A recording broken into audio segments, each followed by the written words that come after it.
Tal como lo cortés no quita lo valiente, así lo hilarante no quita lo profundo. Y dado que la vida es un juego, aquí comienza la espada de Damocles, la ficción más real que puedas concebir.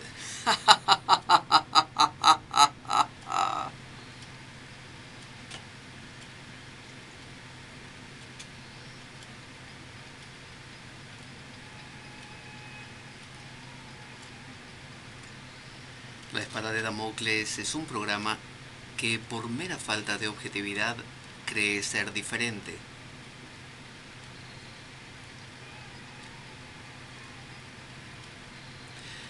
Personajes mitológicos, salidos de los más profundos avernos, leyendas escabrosas y sin sentido, curiosidades inquietantes e inútiles, historias antiguas malversadas por nuestra incapacidad de entendimiento.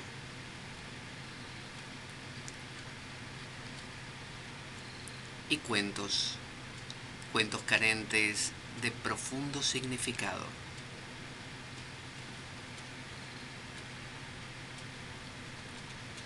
También pretenderemos, sin el menor éxito, entender al ser humano en toda su dimensión.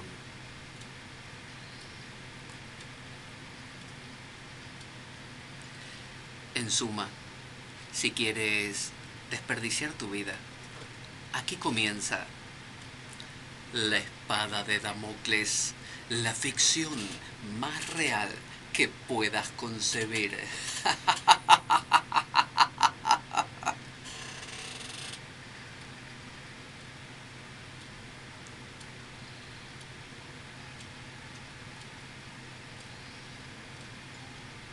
Todos los domingos de 3 a 5 de la tarde aproximadamente, aquí por la radio Cuca 107.3 FM en Oviedo, España, como siempre. También puedes oír o descargar nuestros programas grabados a través de nuestra web www.espadaweb.blogspot.com.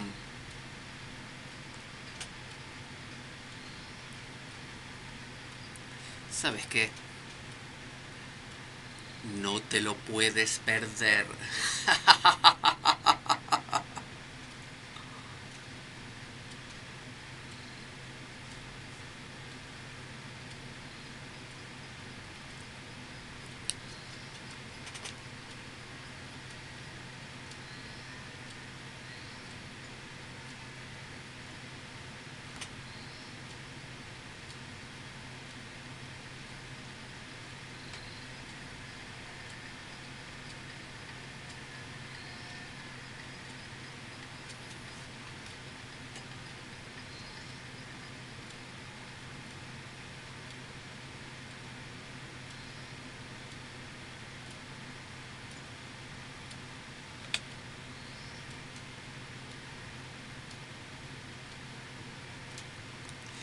Y sí, aquí estamos, como todos los domingos, en la espada de Damocles, quien les habla, Pablo Veloso, que les da la bienvenida a este tiempo en que recorreremos, en este caso, la segunda parte del programa que hemos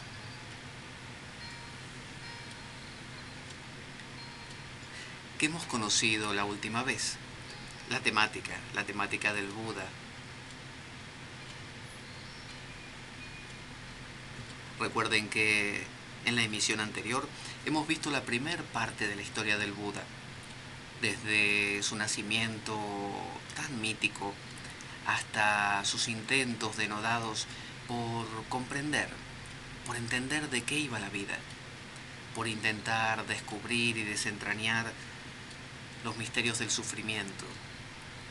Y recordemos que se expuso a situaciones bastante dolorosas, se expuso a austeridades muy difíciles, a casi morir. Y en la misión anterior llegamos a ese punto justo, donde el Buda estaba a punto de perecer. Recuerden esa imagen del Buda eh, meditador, excesivamente delgado, ya piel y huesos. Ese Buda que busca, con su último suspiro y su firme propósito, entender el kit de la vida, la esencia. Y sin embargo se encuentra con que está muriendo. Y su periplo tan variado, tan variopinto, está por acabar. Está por extinguirse, pero no en el nirvana, sino en la muerte. Y habíamos dicho que justo en ese momento aparece una niña llamada Sujata. Y la niña le ofrece un poco de arroz con leche. Mire qué rico. Para alguien que vivía de un grano de arroz por día y en sus últimos momentos, que eran en los que estaba, de simplemente una gota de agua que caía de vez en cuando, deslizándose por las hojas del árbol contra él, contra el cual él estaba reposando mientras meditaba. Esta niña le salvó la vida y le abrió la puerta a una posibilidad que no había tomado en cuenta, que había querido posponer. Resulta siempre más fácil elegir el camino extremo, elegir lo que daña, lo que llega hasta la médula. Y a veces no nos damos cuenta de que avanzar mucho en una dirección indefectiblemente nos lleva a su opuesto. Porque quizá la vida no es una línea recta, no es una vara, sino que la vida, tal como nuestro planeta lo es circular, o por lo menos ovoide, irregularmente circular. Y si avanzamos mucho en una dirección, tarde o temprano llegamos a la contraria. El Buda fue al extremo de la austeridad. ¿Y qué tocó? Bueno, tocó la frustración, la impotencia, la sensación de que no podía ir más allá porque había una pared. Y la pared era su propia desaparición. Y esto produjo una nivelación. Él ya había vivido el placer, tal como San Francisco de Asís lo hizo cuando estaba en el palacio de su padre, como príncipe, con todos los placeres que usted puede imaginarse. Habíamos hablado de manjares riquísimos, de mujeres bellísimas, de juegos, de deportes, de masajes con aceites aromáticos y cuidados de todo tipo. Ahora estaba en el otro extremo, la austeridad extrema, ya a punto de morir. Y entonces ahí fue que supo que no había otra opción más. Y encontró ese punto medio, aceptó de esta niña el cuenco de arroz y comenzó una nueva etapa en su búsqueda.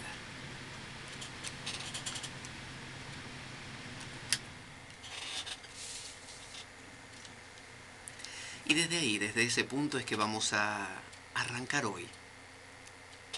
Vamos a partir de ese momento en que el Buda se encontraba ahí, aceptando ese cuenco de arroz, aceptando la vida, aceptando que tanto el extremo de la austeridad excesiva como el extremo del placer excesivo no conducían al final del dukkha.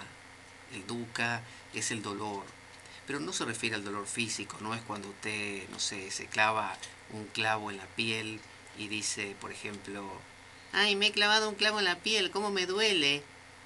No, eso no es dukkha. Eso es un dolor físico, común y corriente, inevitable inclusive. Mientras usted y yo seamos seres humanos con sistema nervioso, es imposible que no nos duela que nos clavemos un clavo. Él se refiere a otro tipo de dolor. Se refiere a un sufrimiento. Recuerde que cuando traducimos del sánscrito, la traducción siempre se queda corta. Bueno, el sufrimiento se refiere a la complicación más que nada. Usted imagínese cuando le pasa algo, por ejemplo, le llega una cuenta que tiene que pagar, no sé, de la luz, y usted se preocupa porque, claro, no le alcanza para pagarla. Entonces usted tiene un problema, tiene que pagar una cuenta y no tiene el dinero suficiente, y se encuentra en el tránsito de solucionarlo a través, supóngase, de buscar otras vías de conseguir ese dinero. Pero ahora usted le agrega un problema más. Hablo de usted, pero digo, bueno, usted, yo, todos. Agregamos un problema más, que es empezar a preocuparnos por esa preocupación. O sea, darle vueltas indefinidamente a ese asunto. Eso es como un eco, es como mantener resonando algo. Y ese eco, eso es dukkha, es darle vueltas excesivamente a algo. Entonces el Buda sabía que el sufrimiento de, no sé, de que le duela a uno la espalda es inevitable. El sufrimiento de que pase algo, no sé, se acabe el alimento, el sufrimiento de lo que fuera. No solo el dolor es inevitable, sino cierto sufrimiento, cierta sensación de tristeza o melancolía, pero que había algo que podía evitarse, que era lo que él justamente quería eliminar, desterrar, resolver, ¿no? Solucionar, que es esa tendencia humana de dar vueltas innecesariamente, excesivamente sobre las cosas. Entonces, él se levanta, recuerden, de ese asiento, imagínense tambaleante, apenas pudiendo caminar, todo llagado, su cuerpo seguramente escuálido. Bueno, una porquería era el Buda en ese momento. Si usted lo veía no daba ni 2 pesos por él. Su jata o su yata le dio ahí el arroz que el Buda habrá comido, que casi se habrá devorado el bol también. Te imaginas en esa situación, usted le parece que todo es comida. Y el Buda no se comió a su jata, pero digamos de milagro, porque en un momento la miró con cariño. Vio como cuando en los dibujos animados de Tom y Jerry, el gato y el ratón, el gato lo mira al ratón y lo que ve es como una especie de pata de pollo, por ejemplo. Es decir, lo ve como alimento, no como un ratón. Bueno, de la misma manera veía al Buda a Sujata. Y Sujata se dio cuenta y le dijo, bueno, me voy a caminar por ahí. Cuando termine de comer, me avisa que yo regreso, ¿eh? Hasta luego. Y el Buda se quedó comiendo ahí el arroz con leche. Entonces ahí fue cuando escuchó, que contamos la otra vez, a un músico que pasaba por ahí, un profesor de música. Hay muchas versiones de esta historia, pero básicamente es un músico que le va explicando a otro que si estiras demasiado la cuerda del instrumento, el instrumento no sonará porque la cuerda se romperá. Y por el contrario, si la ajustas demasiado poco, la cuerda no afinará y el instrumento sonará mal. Así que de eso se trataba. El Buda se dio cuenta que si iba al extremo de la laxitud del placer, su instrumento no iba a sonar bien, su vida no iba a ser armónica, porque estaría desgastándose, estaría en un sobreestímulo. Por el contrario, si iba al exceso de la austeridad, de la privación, del autoinfligirse privaciones, eh, iba a tener otro extremo también, donde el estímulo también sería demasiado, o sea, el estímulo del dolor, del hambre, del exceso. Por lo tanto, en los medios es donde hay un equilibrio, sintió él. Y ahí se dio cuenta que el camino estaba en el medio, ¿no? Que no se trataba de irse a los extremos. Entonces se dirige a la ciudad de Gaia, donde ya había estado, y se sienta bajo una higuera. Usted dirá, ¿por qué no se sentó, no sé, bajo un nogal? Bueno, quizá el Buda compartía mi misma preferencia por los higos y habrá pensado para sus adentros. Si me siento bajo un nogal y me cae una nuez en la cabeza, me va a doler. Además yo no tengo rompenueces y no la puedo romper y no me la puedo comer. En cambio, si me siento bajo una higuera y me cae un higo, me lo como. Muy sabio el Buda, como usted puede ver. Se dio cuenta que con la higuera era más fácil porque la piel del higo no se puede comparar con la dureza de la cáscara, ¿no? de una nuez, ¿no es cierto? a menos que uno utilice el subterfugio de agarrar dos nueces entre las dos manos y apretar una contra la otra para que, digamos, la segunda se rompa. Pero no funciona en todos los casos. No sé si lo ha probado alguna vez, pero a veces la nuez que uno intenta romper tiende más que romperse a estrellarse, a pulverizarse, porque uno no mide, uno hace una fuerza con la mandíbula apretando fuerte, intentando poner toda su energía en sus manos, y lo único que logra es hacer añicos una de las dos nueces, y la otra queda ahí flamante, imposible de romper porque ya le hace falta una segunda, y la segunda, que era la que usted se quería comer, quedó totalmente inutilizada porque queda como una pasta, una especie de puré que tiene mezclado pedacitos de cáscara, que hace que si usted se lo come después tiene que andar escupiendo la cáscara, un asco. Entonces el Buda sabiamente se inclinó por la higuera y dijo: con la higuera voy mejor. Entonces hasta ahí va todo bien. El Buda se sienta ahí, hace su propósito y dice: me voy a sentar bajo esta higuera y voy a hacer una firme resolución. Me voy a quedar sentado acá hasta que llegue la iluminación, hasta que comprenda de qué va todo este lío que es la vida, porque ya me tiene cansado. Y de acá hasta no comprender no me muevo, ¿se entendió? Él hablaba como con supuesta gente que había alrededor, no había nadie, estaba solo, pero él hablaba así, porque él sentía que la gente lo estaba escuchando. Entonces se consideraba un personaje público él mismo.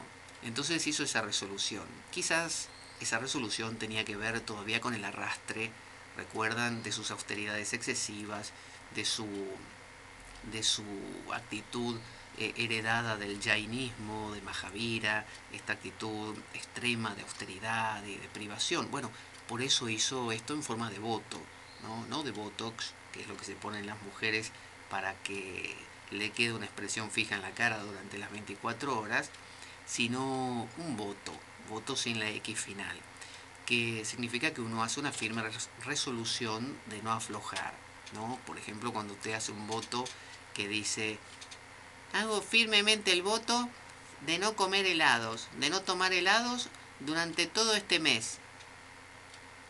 Y al día siguiente se está comprando un paquete de helados y se los está comiendo vorazmente, mirando hacia todos las cuatro direcciones a ver si alguien la ve, y cualquier cosa usted dice que no comió nada, obviamente. Y en la comisura de la boca le cae una línea de helado de chocolate que hace que todos sonrían cuando la ven, como diciendo: qué helado que te comiste, ¿eh? ¿Eh? Así que bueno, el Buda hizo esta firme resolución. Dijo: yo acá me siento, de acá no me levanto hasta que no comprenda de qué va la cosa. Ya entendí que no va con el tema del placer, que por más que tenga todos los placeres del mundo, la satisfacción no me viene, es decir, no me puedo desligar de dukkha, del dolor, del sufrimiento. O sea, no puedo evitar darle vueltas a las cosas excesivamente como lo vengo haciendo, porque justamente el placer excesivo propicia esto. Y me di cuenta que también la austeridad excesiva lo único que hace es mantenerme igualmente estimulado con el exceso de dolores, ¿no? Corporales, de incertidumbres, y sigo dándole vuelta a las cosas, porque sigo persiguiendo una meta. Entonces, quiero entender cómo salir de esto. Es más, quiero saber si se puede, porque no tengo ni idea, decía el Buda. Entonces se sentó ahí y vio cómo son las cosas. A uno nunca lo dejan en paz en ningún lado. Entonces usted se sienta, no sé, en el medio del parque para hacer un picnic, ¿no? Va ahí con la bicicleta o con el coche o con lo que fuera y usted dice: ah, me voy a sentar en este lugar que no hay nadie. Y voy a descansar por fin, voy a poder disfrutar, que nadie me moleste. Y no termina usted de proferir esa frase para que aparezcan 5 o 6 personas con sus respectivos coches, abran las 4 puertas y pongan música de pachanga y de cualquier cosa, y todo su propósito de contacto con la naturaleza se ve perdido en un santiamén. Bueno, el Buda estaba ahí sentado. Entonces Mara te dirá: ¿y quién es Mara? Bueno, Mara, algunos lo suelen traducir como el diablo, como el demonio, porque les gusta hacer un paralelismo entre el Buda y Jesucristo, ¿no? Básicamente porque si uno se crió en la tradición cristiana tiende a pensar que todo se traduce igual. Y sin embargo no. En el caso del budismo, no hay un demonio, lo lamento. El budismo no tiene demonios. Es decir, hasta la palabra demonio inclusive es una palabra que deriva de los griegos, ¿no? Con esto del daemon. Sócrates decía que tenía un daemon propio que le hablaba, ¿no? Que lo inspiraba a hacer cosas, que le daba ideas. Así que no era un demonio Mara. ¿Sabe lo que era Mara? Mara era justamente cuando usted se hace la resolución de no tomar helados. Bueno, Mara es el que es esa parte suya que le dice, comete el helado, está tan rico. Mira, si el helado te está mirando, el helado está pidiendo que te lo comas, ¿no te das cuenta? El helado te mira, el helado te habla, comelo, dale. Entonces, ese es Mara. ¿Qué sería Mara entonces? Sería aquella parte de nosotros mismos que, que nosotros consideramos que no es nosotros. Es lo que llamaríamos lo inconsciente. Cuando, freudianamente, digamos, cuando uno dice no quiero enfadarme más y resulta que uno se enfada y uno dice ¿por qué me enfadé si no me quería enfadar? Bueno, ese aspecto de uno, ese aspecto profundo, eso es Mara. Es aquella cosa que nos lleva a hacer cosas que no desearíamos hacer conscientemente. Entonces, a eso es lo que le llamamos normalmente el demonio. Es decir, la gente dice, ay nene, no dejes la mente en blanco con eso del yoga, ¿eh? Porque si dejas la mente en blanco entra el diablo y se apodera de vos. Básicamente lo que está diciendo esa persona, supongamos esa abuela, es no dejes la mente en blanco porque no desaparezcas como un yo pensante, porque hay muchas cosas dentro tuyo, es decir, hay muchas cosas que te constituyen, que te están impulsando todo el tiempo en distintas direcciones. Y si no estás ahí para gestionar todo esto, esa cosa se va a apoderar de vos. Básicamente, le cuento, uno, quiéralo o no, es llevado todo el tiempo por pulsiones. Bueno, esas pulsiones son Mara. Entonces el Buda no venció a Mara. Por más que en la película de Keanu Reeves, donde aparece sentado en el pequeño Buda, Mara le trae, por ejemplo, unas especie de mujeres hermosas que son como ninfas, que son las hijas de Mara, como apsaras, en la tradición hindú se llaman apsaras, y el Buda hace ahí un gesto como diciendo, ay, no me interesa, ya tuve mucho, y así. Entonces uno piensa que el Buda entonces está venciendo a Mara y Mara se enfada, pone cara de enojado como diciendo, este Buda me está arruinando todo, todo lo que le tiro, todo lo que le mando, me lo rechaza. Y no, en realidad no lo vencía, no es Jesús en el desierto venciendo al diablo, ¿no? Tampoco cuando aparece ese ejército como símbolo de poder, recuerden que a Jesús también lo tentaron con el poder. Bueno, eh, ese Mara en realidad es el Buda mismo, es usted y yo, son sus ganas de hacer otra cosa de la que usted planea hacer. Si usted se sienta a meditar, va a descubrir que inmediatamente le aparecen las ganas de levantarse y salir a caminar, o de leer un libro, o simplemente de rascarse. Es decir, cualquier cosa que arruina el propósito original que usted tenía. Entonces usted a eso lo ve como una especie de demonio, ¿no? Como algo amenazante, algo que pone en riesgo su propósito. Entonces, eso es Mara. Entonces el Buda no vence a Mara. El Buda sabe lo que hace. El Buda integra a Mara. Es decir, el Buda se da cuenta en ese momento, Sakyamuni ahí sentado, de que él es Mara y que no puede vencer a Mara porque no se trataba nunca de vencerlo. El Buda se da cuenta de que el camino de Mahavira, el camino de la privación, del autocontrol, del autodominio, no es el camino. Y si él hubiera intentado vencer a Mara, dominarlo, sobrepasarlo, aplastarlo, en realidad seguiría con el mismo patrón. Y él ya se había dado cuenta que por ese medio no iba a poder salir. Entonces, si usted intenta dejar de comer dulce a través de vencer su tentación de comer dulce, lo único que va a estar haciendo es pelear con usted misma o con usted mismo. Y es una guerra que no gana, no gana nunca. Porque gane el bando que gane temporalmente, pierde usted, siempre. Entonces, en lugar de eso, el Buda comprendió que se trataba de aceptar, de integrar, pero no tampoco una aceptación como estamos acostumbrados, una especie de aceptación del rey, el dueño, ¿no? Que acepta al vasallo, ¿no? Al, no sé, al que está subyugado, subyugar al otro. No se trata de eso. Se trata de darse cuenta de que uno es ese otro. Bueno, le estoy haciendo acá eh, un bucle muy grande para la explicación del Buda bajo el árbol de la higuera. Pero básicamente con esta actitud se sentó. Entonces Mara lo tentó, así dice la tradición por lo menos, con la sensualidad, como le decía, con las apsaras, con el poder, mostrándole un ejército, como diciendo, si me haces caso a mí, te voy a dar todo este ejército y vas a ser el rey más poderoso del mundo, vas a ser. Y el Buda pensaba para sus adentros, lo del poder ya lo tuve, lo de la sensualidad y el placer también ya lo tuve. Y también lo tentó Mara con el conocimiento, ¿no? Eh, Todo basado, ¿saben qué? En el yo. Era como esa tendencia de erigirse como ultrapoderoso, como yo domino todo, yo logré conquistarme, yo logré el autocontrol, que es, digamos, el estigma de la Z. Una Z, no una